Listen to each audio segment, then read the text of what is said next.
Assalamualaikum warahmatullahi wabarakatuh. Hello Miss Ija, I would like to introduce myself. My name is Fika Nurinsania with student number V0120027. In here, I want to explain about translation technique, and here is the big concept. First, I want to explain about the definition of translation technique, and second, I want to explain about translation technique by Molina and Albir. Let's start. The definition of translation technique. The definition of translation is a mental activity in which a meaning of given linguistic discourse is rendered from one language to another. It is the act of transferring the linguistic entities from one language into their equivalents into another language. The definition of technique is a way of doing an activity which needs skill and competence. So, translation technique defined as the way used by translators in translating smaller units of language. And Molina and Albir state the definition of translation technique as a procedure for analyzing and classifying an effort to achieve translation equivalent. Now is translation technique by Molina and Albir.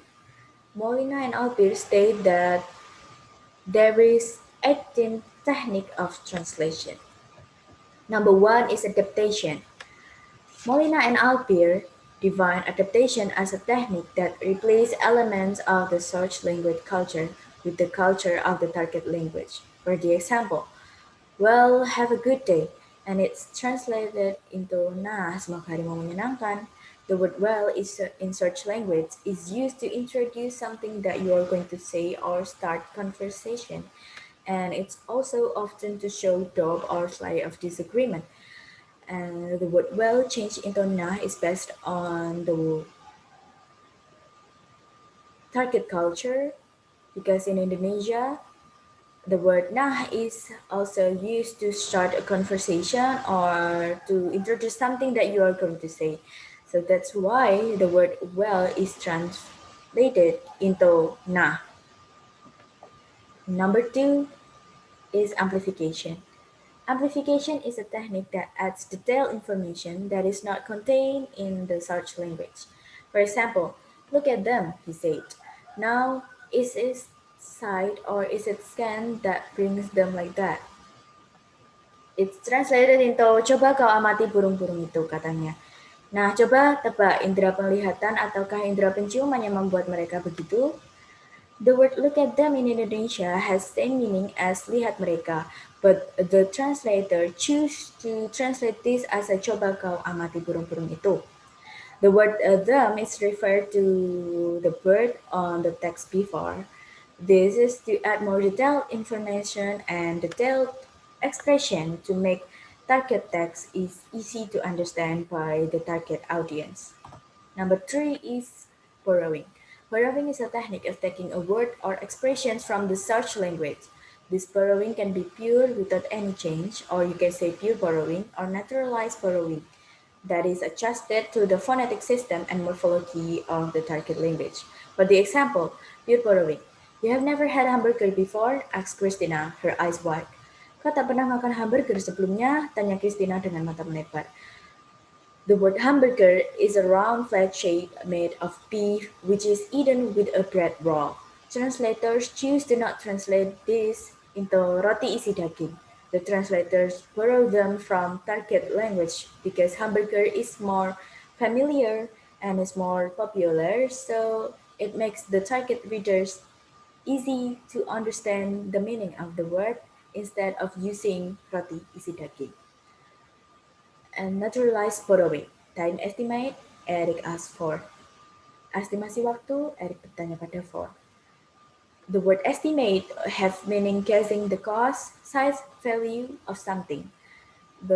It's not translated into perkiraan, but it is translated as estimasi. But it still fit the spelling rules in the target text by the phonetic system.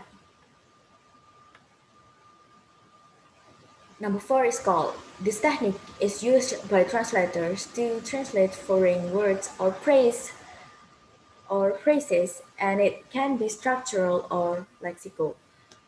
For the example, Chinatown area or Pecinan Semarang is much like an oasis that gives us positive energy.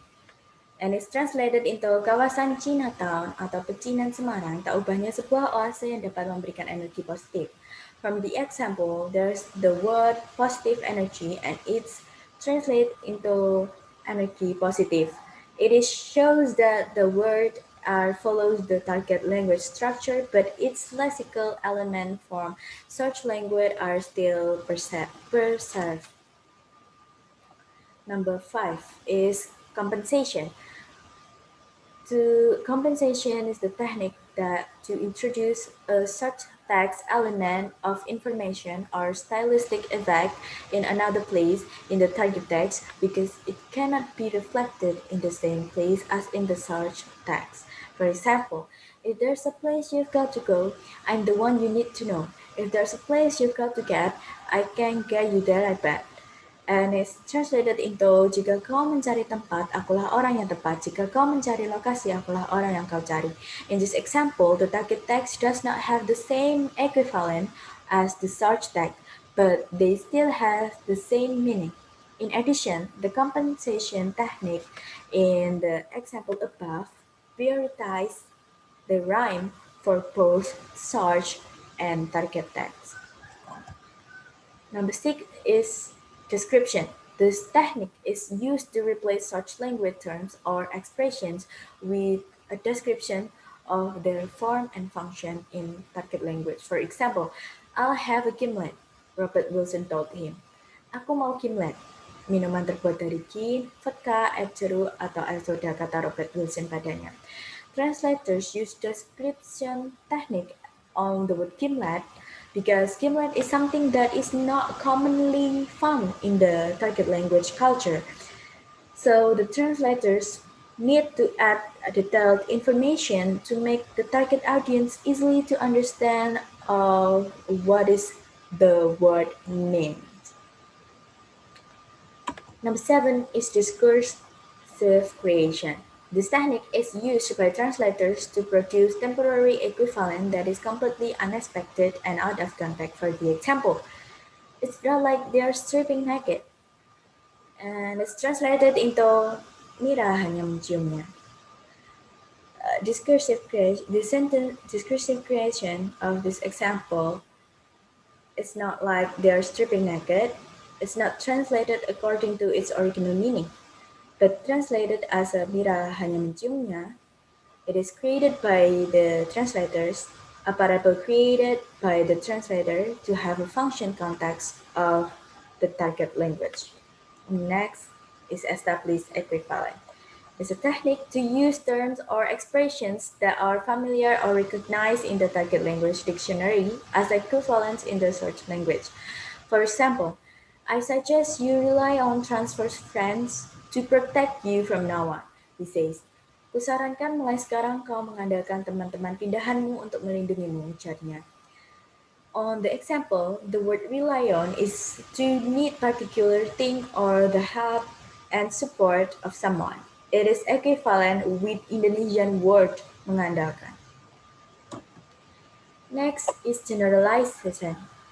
It's a translation technique by applying more general or natural terms in the target language. For example, flying can dehydrate you, so drink plenty of non-alcoholic liquid. And it's translated into berada di ketinggian dapat menyebabkan dehidrasi, sebaiknya Anda mengkonsumsi cukup minuman alkohol. From the example, the word liquid in Indonesia means cairan, but the translator choose to translate those words into minuman to make it more general and to fit the context. Next, number 10 is linguistic amplification. Linguistic amplification is a technique that adding linguistic elements in the target text. For example, you okay, Trace? You look a little, says all. And it's translated into kau baik-baik saja, Trace. Kelihatannya kau sedikit, ujar Al. The translators added linguistic elements saja in the target language. It makes a better translation because there is detailed information, so the novel can be easy to understand by the target audience. Next is linguistic compression. This technique is done by synthesizing or condensing linguistic elements in search language into target language so that it becomes more concise, but the message is still conveyed. For the example, which she was completely right about at will, and is translated into dan itu benar tambah will. The translators is not translated the text word for word, but the translators only focus on one of main point of the sentence to make it clear and simple and easy to understand. Next is number 12, literal translation. Literal translation is a technique that transfers an expression word for word but follow the rules in target language structure. For example, she addressed me brightly and is translated into "Ya sapa saya dengan ceria." The example above use literal translation technique because the language is translated directly into the target language, but still with a slight adjustment to the language structure. Number 13 is modulation.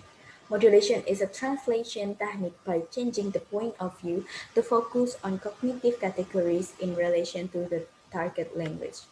For example, Thomas kicked his foot to the door and is translated into Thomas melakukan tendangan dengan kakinya ke pintu. The word kicked, according to the English Indonesian Dictionary, has meaning that is menendang. But the translator choose to translate this as melakukan tendangan, and it is modulation technique by changing the point of view and focus of the word, but still those words have the same meaning. Number 14 is particularization. Particularization is done by using clearer, specific, and concrete terms in the target text. For example, did you think overcoming cowardice would be easy? He says calmly. And is translated into menurutmu menaklukkan rasa pengecut itu mudah? Ujar Ford tenang. The word he from the example is translated into for. The translator choose to translate this search language with particular pronouns, not general pronouns. It's not translated into dia, but it is translated into the name of the characters in the novel. If it's translated more general, it may be confuse the reader the which the character it is. And number 15 is reduction. Reduction is a technique that is done by limiting or suppress search text information in the target text. For example, my mother keep our winter coats in our closet. And it's translated into ibuku menyimpan mantel musim dingin kami di lemari. The word our is omitted in the target language because the translators only focus on the point of the sentence. Even the word is omitted from the sentence, thus do not change the meaning significantly. And next is number 16, substitution. Substitution is a technique that changes linguistic element into paralinguistic elements like intonation and gesture. For the example, she waved him aside with an airy gesture, and it is translated into dia menyuruh pelayan itu pergi dengan isyarat yang ringan. On the example above, there is a sign of paralinguistic elements. The element in the first sentence is waved him aside, which is translated into menyuruh pelayan pergi. Menyuruh pelayan itu pergi. Number 17 is transposition. Transposition is a translation technique that changes search language grammatical category to target language grammatical. For example, are you two friends? I say unable to contain my curiosity. And it's translated into apa kalian berdua teman? Tanyaku tak sanggup menyimpan rasa penasaran.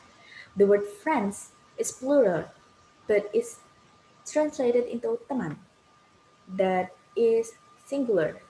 Those are happen because in Indonesia do not have something to differentiate between singular or plural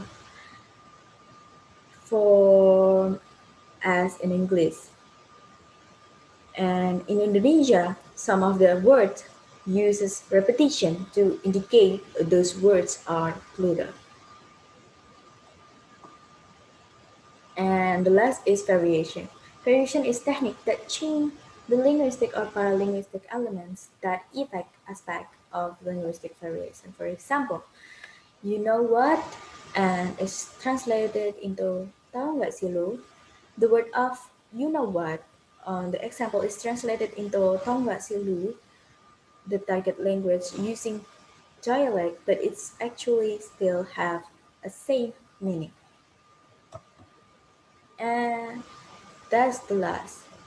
I think that's enough for me. I'm sorry if I have made a lot of mistake and not clear enough for giving explanations. But thank you so much for watching. Wassalamualaikum warahmatullahi wabarakatuh.